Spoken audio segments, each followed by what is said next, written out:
Anakapalli MP seat నాగబాబుకు మొదట కేటాయించగా కూటమిని నిలబెట్టడం కోసం ఆ ఎంపీ సీటును పవన్ కళ్యాణ్ త్యాగం చేయాల్సి వచ్చింది. ఈ విషయంపై బహిరంగంగా జనసేనాని పవన్ కళ్యాణ్ నాగబాబుకు క్షమాపణలు తెలియజేశారు. నాతో సహా మేము త్యాగాలు చేయాల్సి వచ్చింది.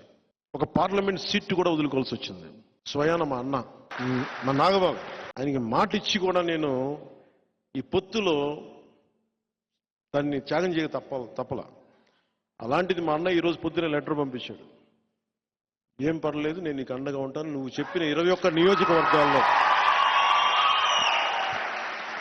అంటే నువ్వు చెప్పిన 21 నియోజకవర్గాల్లో మన అందరి అభ్యర్థుల కోసం కృషి చేస్తాను. నువ్వు ఎక్కడైతే అలయన్స్ పార్ట్నర్స్ ఉన్నారో ఎక్కడికి వెళ్ళమంటో అక్కడికి వెళ్ళి నేను పనిచేస్తానని మనస్ఫూర్తిగా మా అన్నయ్య నాగబాబు గారికి నన్ను అర్థం చేసుకున్నందుకు ప్రత్యేకంగా నా కృతజ్ఞతలు.